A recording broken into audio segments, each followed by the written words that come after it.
Gente, vocês estão chiques, hein? A gente tem convidada hoje.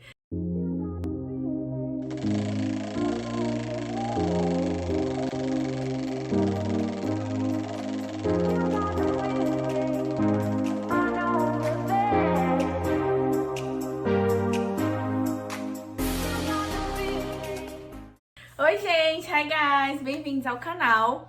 E no vídeo de hoje, no BIAESC, no quadro BIAESC, nós temos uma convidada super especial. Editor, por favor, palmas para a nossa convidada Emily. Que super topou. Gente, a gente sabe que o canal ainda tá crescendo, que a gente não tem dinheiro. Então, todo mundo que topa participar do canal é por bom coração mesmo, vontade de ajudar vocês.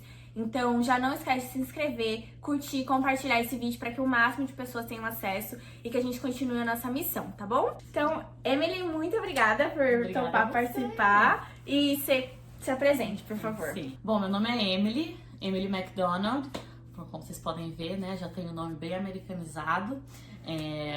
Sou mãe, empresária, tenho uma empresa de consultoria, onde eu ajudo mais au pairs a fazer a mudança de status nos Estados Unidos, a ficar legalmente. E aí eu sei que vocês têm a curiosidade de, Emily, como é que você começou, né, tudo isso?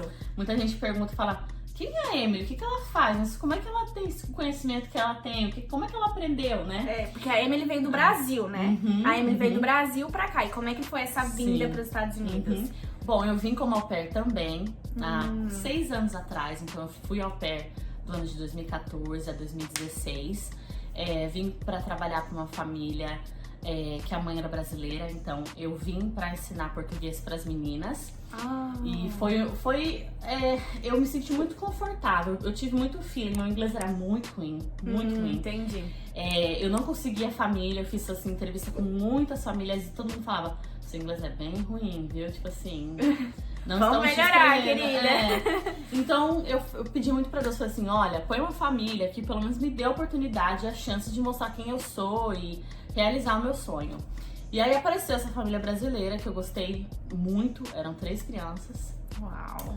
Gêmeas e uma maiorzinha. Eles, de certa forma, falaram, como a gente sabe que você tá vindo pra uma mão lava a outra, né? Você tá vindo pra ensinar português pras nossas crianças e a gente tá disposto a te dar a bolsa, aquela bolsa que a gente tem de $500 e tudo mais, pra eles me darem um pouco mais. Então eles falaram, a gente vai cobrir o curso que você quiser pra, né, garantir que você tenha experiência com inglês e aprenda, né? Certo. Porque a gente sabe que em casa vai ser só português. A primeira pergunta que eu queria fazer pra Emily é como você conseguiu se organizar? Quanto tempo? Se você desistiu do programa? Ou se, tipo, você decidiu estender e aí quando acabou a extensão você resolveu fazer? Sim. Como foi isso? Bom, eu tava aqui há 7 meses como au pair e aí eu queria muito passar o Natal com a minha família, fui pro Brasil e quando eu cheguei lá eu falei, gente, não, esse lugar não é mais pra mim.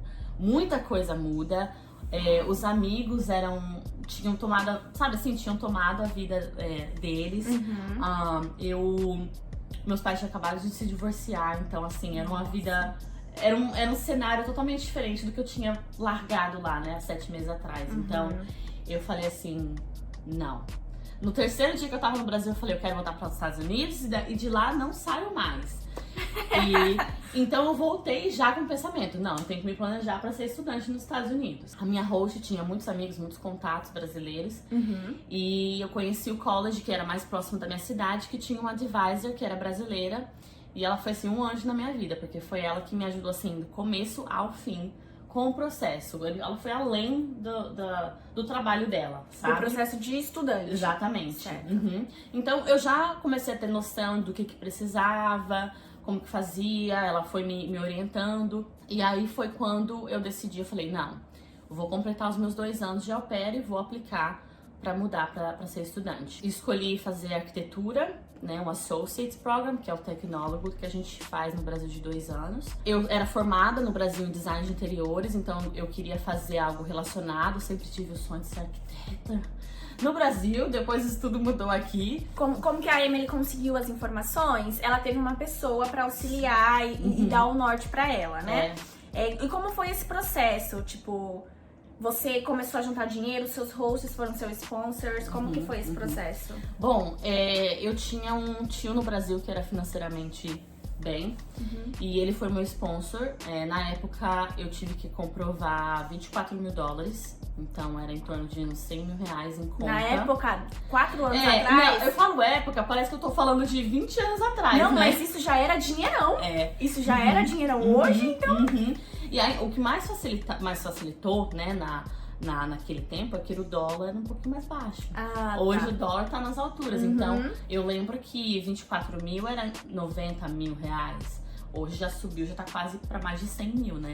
Uma casa. Exatamente, E esse dinheiro tem que estar paradinho lá na sua conta até ele ser aprovado.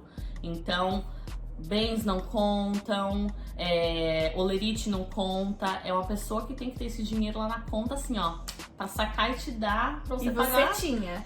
Eu não, né? Não, você tinha a pessoa. Eu tinha a pessoa, né? Certo. Mas, eu tinha empresa, então esse dinheiro, quando é com empresa, os valores são muito mais altos e você tá lidando com mais valores, né? Mas então o meu tio no Brasil foi meu sponsor para ser estudante. Ótimo, ótimo. E quanto tempo demorou esse processo? Bom, eu comecei a pesquisar lá para janeiro, meu ano acabava em maio.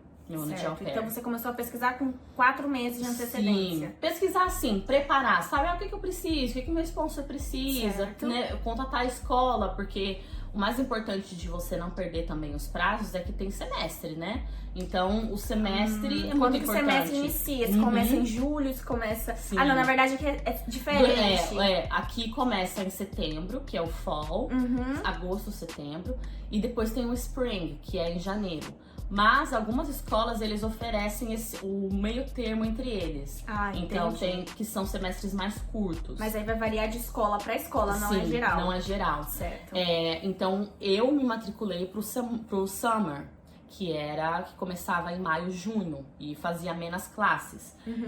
Como eu fiz quando eu tava me preparando para a escola, como eu falei, meu inglês não era bom. Eu tive que fazer para todo college que você for estudar, você precisa fazer um teste para ver a sua proficiência. Alguns pedem o TOEFL, outros pedem para você fazer um placement test, que o nome já diz, né, para ver em que nível você tá. E aí nisso o que eles estão avaliando é a sua redação, a sua interpretação, sua matemática. Eu já tinha me formado, já fazia bons anos, né? Então assim, né? Tive que fazer. Então, aí a minha advisor falou: Emily, sua nota foi um pouco ruim em questão de redação, né? Você precisa fazer mais classes. Eu falei, não, tudo bem, né? Em matemática eu já tinha muito tempo, eu tinha feito muito tempo no high school, né? No ensino médio, então já aceitei que, tinha que fazer mais classes. Então foi ótimo pra mim começar no summer, porque eu fiz essas matérias pré-regulares, que o summer são 2 meses, ou seja, você só consegue fazer uma matéria por mês. Ok. Então eu fiz 2, eu fiz essa de reading e fiz de matemática, pra quando chegasse no fall, eu estar no mesmo nível que os americanos. Os americanos, ótimo. Boa dica. E isso a escola mesmo que te ofereceu, baseado no seu primeiro teste. Exatamente. Então assim, o primeiro contato procure a escola que você tem interesse em estudar, que tipo de graduação você quer ter, se você quer ter um associate, se você quer estudar inglês, se você já tem formação no Brasil e quer fazer um Masters. Então o primeiro passo é procurar a escola e se conectar com esse International Advisor, que é o pessoal que toma conta dos estudantes internacionais, e eles vão te colocar no melhor caminho.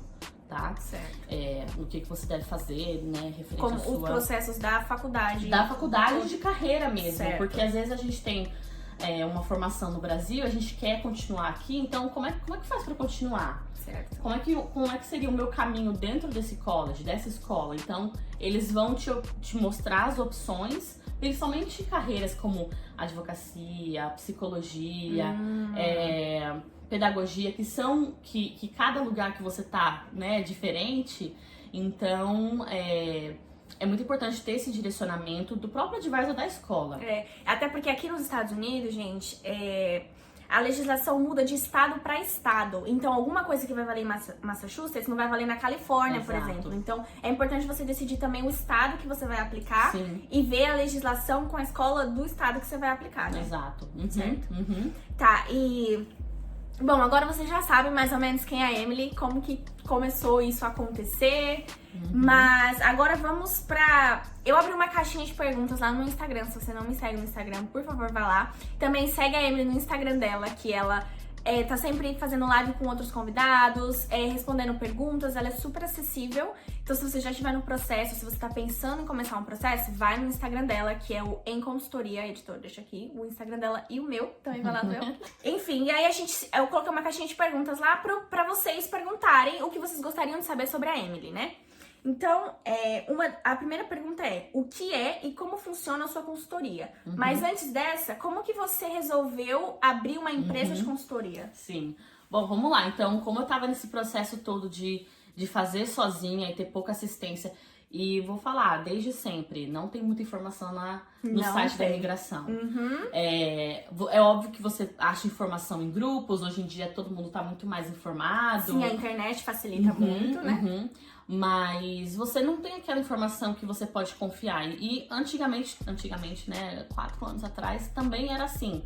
Então, quando eu consegui o meu processo, eu mandei 1 mês antes de terminar o meu programa de au pair. Naquela época tava demorando 1 ano pra sair o aprovação. Então eu apliquei e esqueci.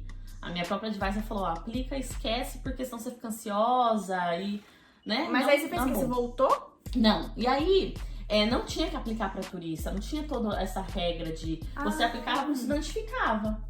Sério? Pois então, depois de 1 mês, recebo a carta de aprovação do meu processo. Eu fiquei assim, oi? Quando eu falei pro meu advisor, isso aqui é a prova, isso aqui é a aprovação? Aí ela, sim, você foi aprovada. Nossa, mas foi menos de 1 mês, literalmente menos de 1 mês. Tinha que ser. E aí ela falava, eu lembro até hoje ela falando: você tem a estrelinha lá no seu nome, porque não é possível, eu tenho um estudante esperando há mais de 8, 10 meses. Eu falei, bom, eu não sei o que eu fiz, mas eu fiz alguma coisa certa, né? Então, assim, eu não tinha amiga que tinha feito o processo, eu não tinha ninguém pra compartilhar. Então eu falei assim, bom, eu consegui, então eu tenho que passar essa informação, que é possível ficar depois de au pair aqui legalmente, né? E aí, se vocês verem, se vocês fazem parte dos grupos lá de au pair, se vocês colocarem meu nome lá, vocês vão ver que eu faço live e respondo dúvida desde 2014, assim. Então foi assim que começou, ajudando as meninas indiretamente. As meninas me procuravam, eu ia lá, ajudava elas a fazerem as cartas, preencher o processo, olha. Então foi mais assim, por experiência. Cada pessoa que passou pela minha mão foi uma forma de aprendizado, sabe? E aí teve te aperfeiçoando, porque cada pessoa tinha um desafio. Tinha um caso, né? Cada caso é um caso, né? Então, fui aprendendo, fui pegando diversos casos e assim, fiz pra ajudar mesmo, não ganhava nada em troca. Olha, gente, tá vendo? E aí teve uma delas que falou assim, Emily, qual que é a sua conta bancária? Eu falei assim, pra quê, né, gente? Ela, não, eu vou te mandar um dinheiro porque você me ajudou demais, eu tive meu processo aprovado também super rápido. Então, eu quero te pagar porque você fez um serviço pra mim, né? Não é justo você perder o seu tempo, não, quero te pagar. E aí eu fiquei, entendi, então eu tô perdendo meu tempo, tô ajudando as pessoas e ok, então vou começar a cobrar por isso, né? E aí eu, nesse meio tempo, trabalhava como babá, então fui fazendo isso, né, assim, paralelamente. Então, aí quando começamos eu lembro que eu pedi, assim, um valor muito simbólico, sabe? Então, sempre fiz de boa vontade, de coração, em ajudar o outro. E aí, acho que o universo foi me direcionando pra isso. Que aí, quando eu me formei em arquitetura, eu falei, não quero mais. Eu gosto de ajudar, eu gosto de ver as pessoas realizarem sonhos, né? Vou ficar aqui.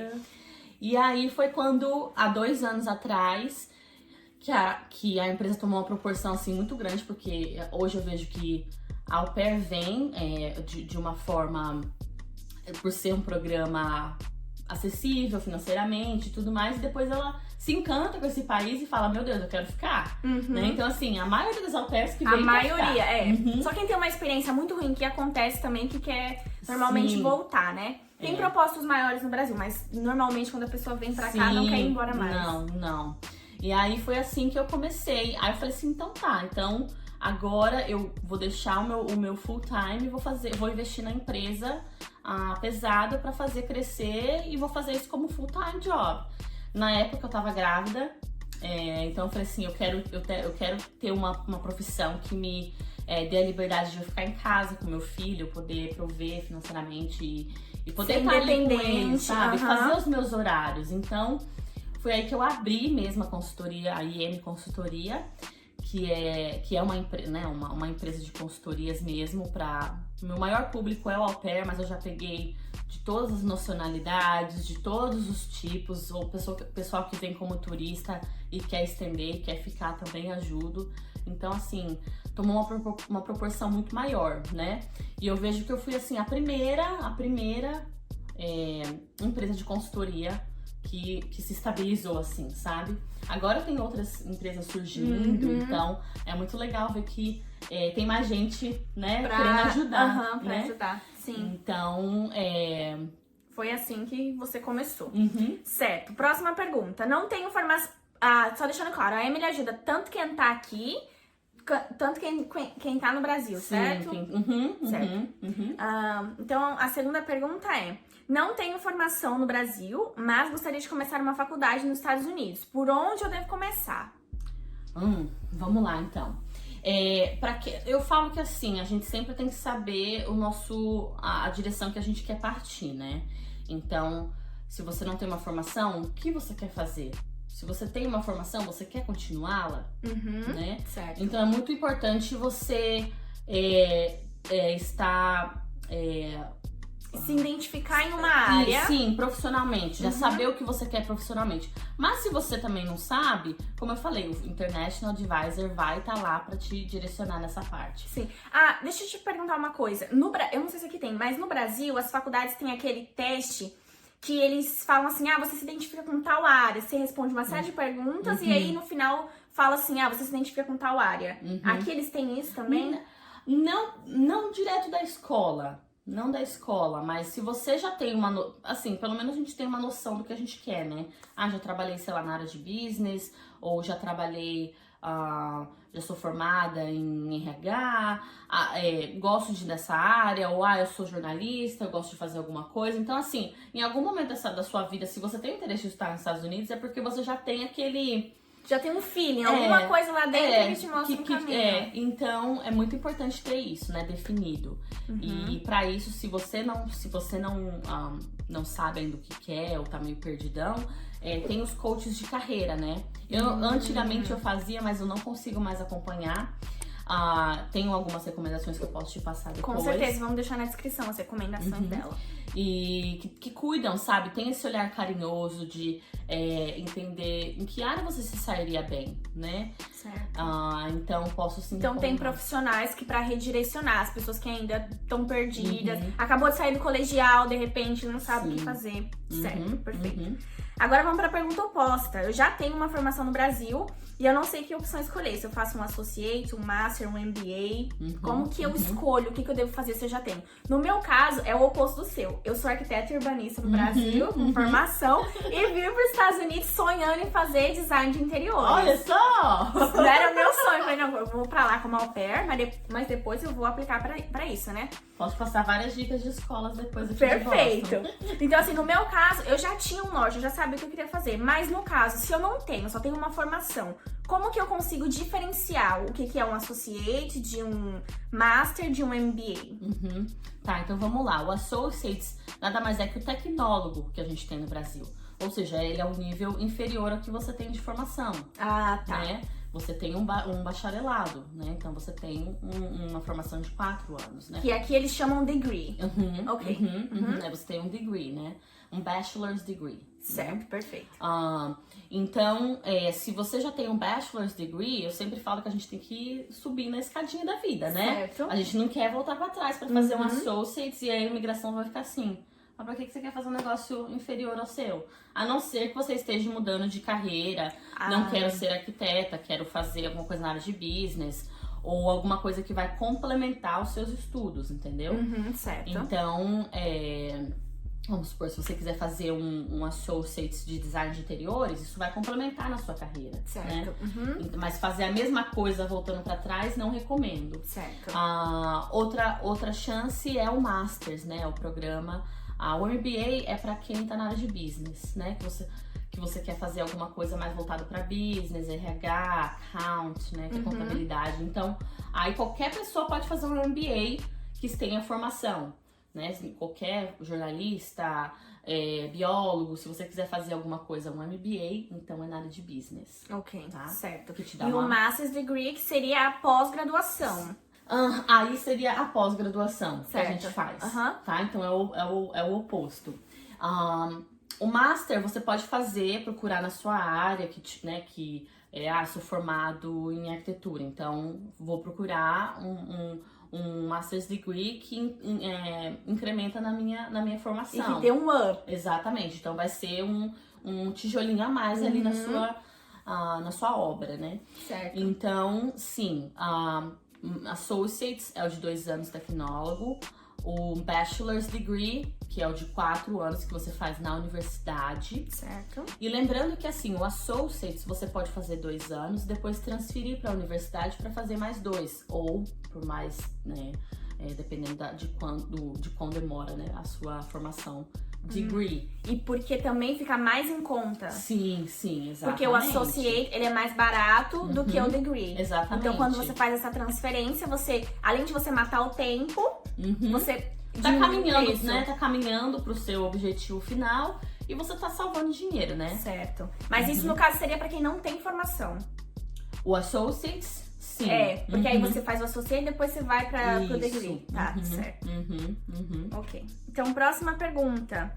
Por que custa tão caro estudar nos Estados Unidos? Por que eles pedem um valor tão alto de comprovação? Mas que nem a gente tava falando antes do vídeo, né? Eu tive até que fazer uma pesquisa intensa por isso, porque eu já imaginava o que era, mas eu falei assim, não, que até eu quero saber o porquê que é tão caro assim, né?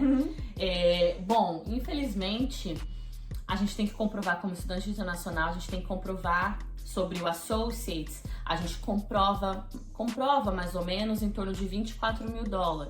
E acho que tem uma outra pergunta também aí sobre se tá incluso tuition, living expenses. Então, como é que funciona esse cálculo? Vamos entender, né? Para você estudar nos Estados Unidos, você tem que comprovar que você é financeiramente estável e tem suporte para conseguir estudar durante o período que você pretende. Então, eles pedem que você comprove pelo menos o primeiro ano de ensino. Ou, se você for fazer inglês de 6 meses, 6 meses de inglês. Então, dentro desse valor, eles fazem um cálculo de tuition, que é o valor das suas classes, living expenses, que é a sua accommodation, onde você vai morar, quanto você gastaria com aluguel durante esse 1 ano, pela duração do seu curso, books, né, que são os livros, health insurance, seguro-saúde. Então, eles fazem um cálculo geral, né? Então, eles falam assim, olha, para você fazer um Associates é em torno de uns $24 mil. Então, não quer dizer que você tem que pagar esses 24 mil. Você tem que provar que você tem esse dinheiro, caso você precise, que você vai precisar usar. Isso, que você consiga manter a sua tuition, o living expenses, o health insurance. Então, assim, o que você paga é a tuition, que é o valor da classe. Os outros você vai pagando conforme você o for aluguel, vivendo, né? Então você vai pagando durante aquele 1 ano. Certo. Para fazer Masters é em torno de uns 30, 40 mil. Nossa, Emília, mas por que tanto? Porque a tuition é cara. O valor do curso é caro, né? É mais caro. Você tá fazendo uma coisa superior, certo, né? Então, é óbvio que o valor vai ser um pouco maior e por isso que é em torno de uns 30, 40 mil dólares. Para você fazer um Bachelor's Degree, que é o bacharelado, começa assim de 40 mil e o céu é o limite, né? Que nem Harvard. Harvard você paga pelo menos anual 80 mil, né? Jesus amado! Então, é daí que surgiu esses valores e é por isso que a gente acha que é tão caro, né? E realmente é. Quando a gente para pra pensar e você começa a estudar e você vê que o americano paga muito menos que você fica assim, muito brava. Por que que eu pago 10 vezes mais que ele? Se eu tô estudando a mesma coisa que ele. Uhum. E aí, por quê? Eu fiz uma pesquisa pra isso e eu vi que, assim, os fundos, né, o que eles recebem da parte do estudante internacional é basicamente para cobrir as despesas da escola, né, do college que você tá estudando. Então, o que você tá pagando, ele vai ser revertido para scholarships, que é as bolsas de estudo, Uhum. o estudo mesmo em campus, dependendo de que área que você tá, da ciência, etc. A despesa no geral com a escola, professores, então é rateado, o valor que você paga é rateado entre os professores que você né, tem no seu curso, a infraestrutura, então assim. E eles falam que a gente não paga taxas, né? Então, o americano, os pais, né? A família paga taxas durante a vida toda, né? Uhum. E a gente tá aqui chegando e usufruindo do bom ensino deles e não pagando por isso. Mas não é bem assim, né? Um jeito que eles acharam de compensar esse período, já que o americano nasce e morre aqui, eles pagam a vida toda, e quando a gente vem como imigrante, a gente só paga referente a um período, é como se fosse uma compensação. Exato. Sobre isso. É o preço do American Dream, né? Exato. Eu tava falando isso pra ela quando eu cheguei aqui. Bom, a próxima pergunta, sobre sponsor. Como devo escolher? É possível ter uma pessoa como sponsor e eu também? No caso, juntando o meu dinheiro. No caso, eu sou au pair. E eu já ganho o meu dinheiro aqui em dólar. Então, eu posso juntar o meu dinheiro com o dinheiro de uma pessoa no Brasil, porque eu não tenho valor total. Ou, no caso contrário, eu tenho valor total. Eu posso ser meu próprio sponsor? Então, vamos lá, sobre sponsor. Sim, se você tem um valor total, você pode ser self-sponsor, tá? Esse dinheiro pode ser aqui, pode ser... Às vezes as pessoas têm poupança no Brasil, tem investimento... Só uma big observação assim, investimento, o dinheiro tem que estar disponível para saque. Não pode ser aquela conta bloqueada, né? Certo. Então a imigração quer ver que se você precisar tirar o dinheiro hoje, você teria a condição, né? Certo. Então sim, você pode ser self-sponsor e você pode ter um sponsor, qualquer um. Pode ser americano, pode ser brasileiro, pode ser da família, pode ser um amigo. Qualquer pessoa pode ser seu sponsor. E você pode ter até 2 sponsors. Tem escola que aceita mais, mas aí, tipo, você vai ter que conversar com eles, né? Explicar a situação e ver se eles abrem essa sessão pra você. Se a escola aceitar, a imigração também aceita. Então, você pode sim ser partial sponsor. Então, eu vou apresentar 10 mil e meu sponsor no Brasil vai apresentar mais 14. Certo. Pode. Tudo conta, tá, gente? Então... O importante é ter o dinheiro total no final. Tudo bem. Porque eu vejo que muitas meninas pensam assim, eu vou mandar o meu dinheiro pro Brasil pra juntar o meu dinheiro com o dinheiro da pessoa que vai ser lá. Mas quando você mandar esse dinheiro de volta pra cá, você vai perder. Então você pode comprovar metade em dólar. A não ser que você deixe esse dinheiro lá, né? Não, mas se você quer estudar aqui... estudar, tem que trazer em algum momento, pelo menos até ser aprovado. E aí você vai perder. E esse dinheiro, ele precisa ficar paradinho lá até ele ser aprovado. Tá, então, por exemplo, eu tenho minha Save Account aqui. E aí eu tenho, vamos supor, a sua faculdade pediu na época $24 mil. Eu tenho $10 mil aqui. E a avó, que mora no Brasil, tem o restante em real. Eu posso mostrar o meu extrato bancário e o extrato bancário da avó em real. Não preciso converter. O dela sim, a gente tem que ver, ok, então se eu tenho 10 mil e falta 14 mil, ela precisa ter quanto em real? Tá, mas eu não preciso mandar o meu dinheiro pra ela. Não precisa. Então, esse é um ponto muito importante, porque eu vejo muita menina perdendo dinheiro porque acha que tem que estar tudo salvo numa conta só. Não. Certo, perfeito. Próxima pergunta. É possível tirar o visto de estudante em outro país? Você recomenda? É possível. Já fiz caso no Canadá, que deu certo. Mas agora, no momento de pandemia, não é uma opção. Não é uma opção ir pra fora da... Uma que eu tenho uma cliente que tá tentando há muito tempo e ela já cogitou aí pro México, pro Canadá, que são países mais próximos. Quais são os aqui, países né? que a gente pode ir pra tirar? Agora, durante a pandemia, eles não estão aceitando estrangeiros. Então, somente quem tira no México, mexicano, quem tira no Canadá, canadense. Porque esses são os dois únicos que sem pandemia. Eu poderia ir pro Canadá e pro México. Essas seriam as minhas opções sem a pandemia. Qualquer consulado americano, independente do país que você tiver, você pode. Que nem tem um cliente que tá na Irlanda, quer vir pra cá. Ele vai lá no consulado americano tirar o visto dele. Entendi. Entendeu? Muito bom. Só que agora, durante a pandemia, não é possível, porque eles só estão permitindo pra residentes. Ok. Próxima pergunta. Qual a diferença entre status de estudante e visto de estudante? Isso aí tem um post bem detalhado lá no meu Instagram, hein? De novo, gente, vai lá no Instagram dela. Tá lá a informação, mas eu vou dar esse chá pra vocês e vou falar de novo. O status você aplica pra permanecer no país durante aquele tempo que você tá requerindo. Então, ele não te dá permissão pra sair e reentrar, tá? Você pode sair, mas não vai reentrar. O visto é quando você vai no consulado, faz a entrevista e recebe o stamp, né? Que é aquele carimbo que te dá permissão de entrar e sair durante o período X, né?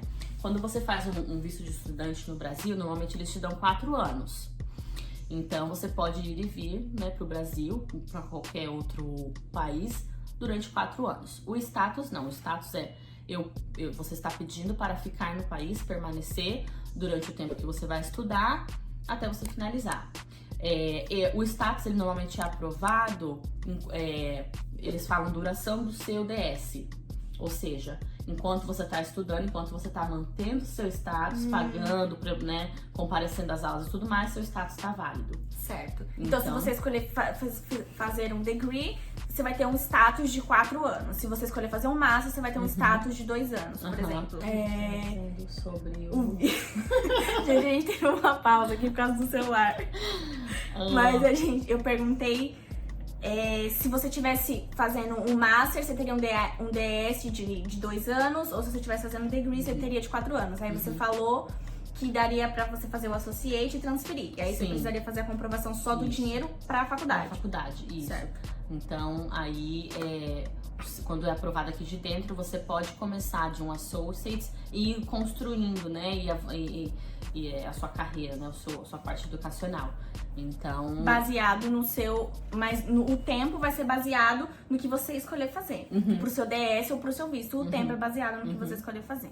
Próxima pergunta além de comprovar o valor... que você tinha falado que ia chegar.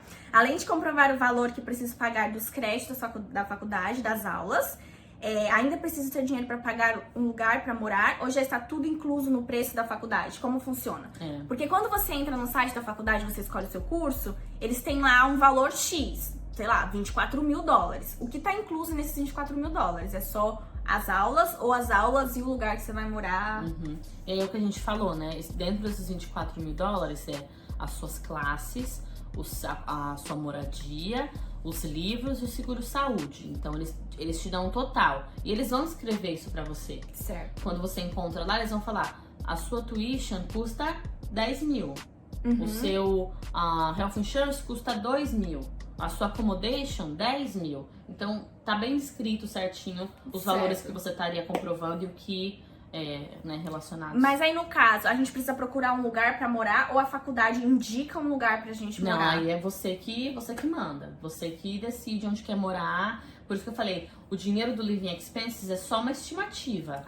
Entendi. Você não paga pra escola. Você vai por você mesmo, ok. De repente, a escola baseada, por exemplo, se é uma escola em Boston, eles têm uma média de aluguéis. Exato. Próximo da escola, e aí eles te passam um valor baseado nisso. Entendi. Algumas universidades, aí quando a gente tá falando de um bacharelado, oferecem no campus. Só que aí é por isso que é caro, né? Por isso que você vai pagar 40 mil, 50 mil. Porque a moradia é muito mais cara que você tá usando, né? Tem muita coisa inclusa. E você tá morando num campus da faculdade. Entendi. Né? Por isso que é mais caro. Certo, perfeito. Próxima pergunta. No caso, pra quem é au pair. Host Family como sponsor, você acredita ser mais fácil de ter o visto, status aprovado? Ou é mais complicado? Porque até então, Uma coisa que é importante a gente lembrar é que quando você tem um visto ou status de estudante, não é suposto que você trabalhe. Você não pode. É por isso que você precisa comprovar que você tem um valor pra pagar a faculdade. Exatamente. E aí, quando você, de repente, não sei, mas de repente quando você tem a host family, você já tem um vínculo de trabalho com a host family.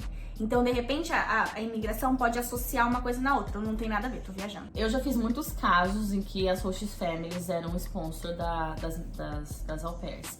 E, no geral, eu não vejo eles questionando se você ainda tem um vínculo com eles.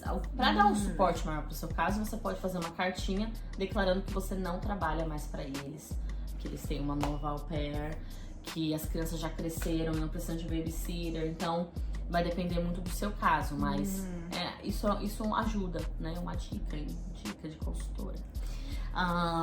Mas para visto, eu não recomendo ter host family como sponsor, porque no Brasil a gente sabe que eles fazem a pergunta ali na sua cara, e aí você se perde, ou às vezes dá alguma informação que eles interpretam errado, e eles vão assim, ok, mas você vai, ok, seu host family então é seu sponsor, você vai morar na casa deles, você mora perto da escola, e aí eles vão falar, ok, você tá indo pra lá pra trabalhar, minha filha, então não. Então no Brasil rola essa intimidação, né? Certo, então, mas pra status... Pra status é um pouco diferente, eles se baseiam no documento que você envia.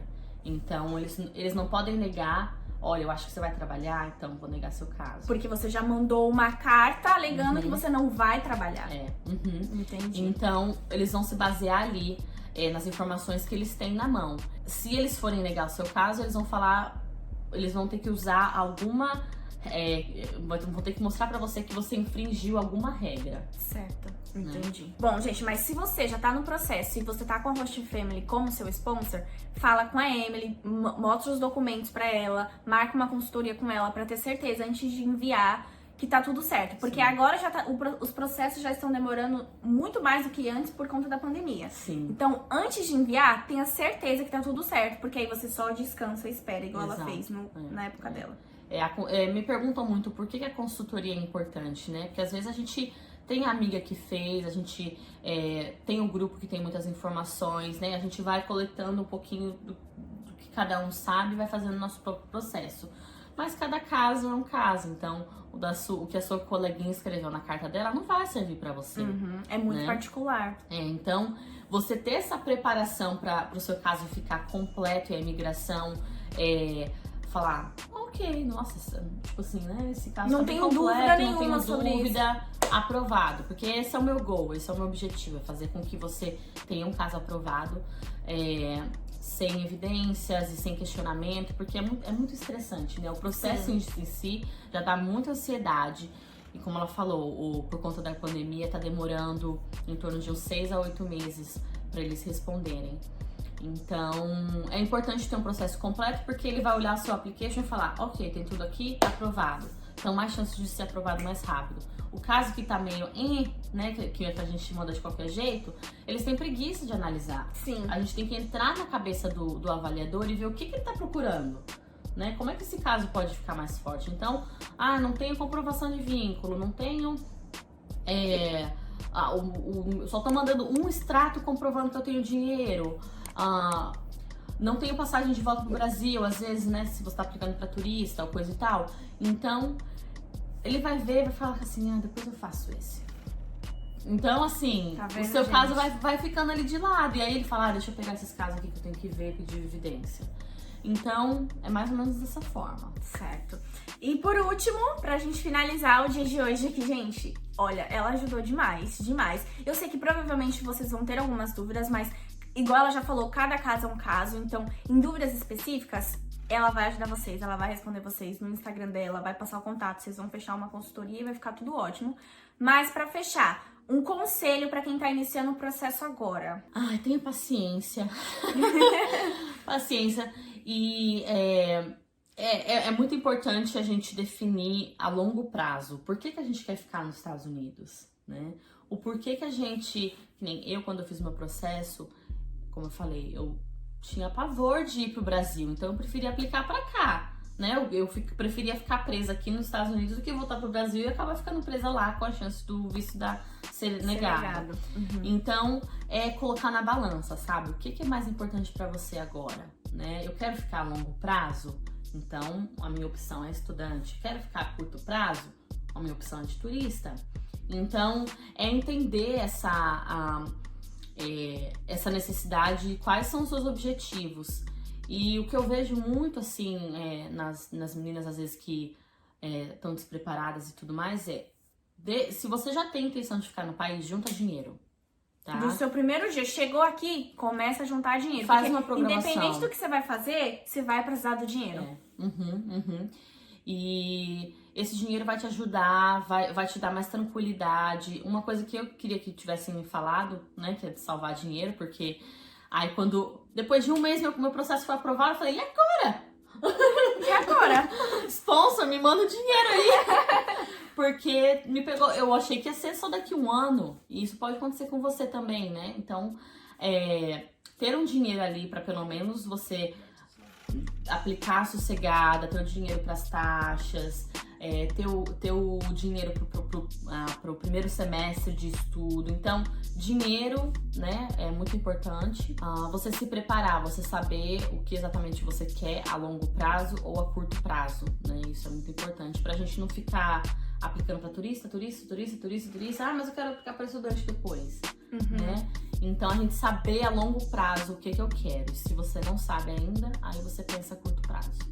Certo, perfeito. Emily, muito obrigada por hoje. Eu amei. Que bom. Gente, ela se disponibilizou. Ela tem um baby, enfim. Hoje é domingo. Uma neve é onde eu moro. Mas enfim, ela se disponibilizou. Falou, não, vem mesmo, vamos gravar.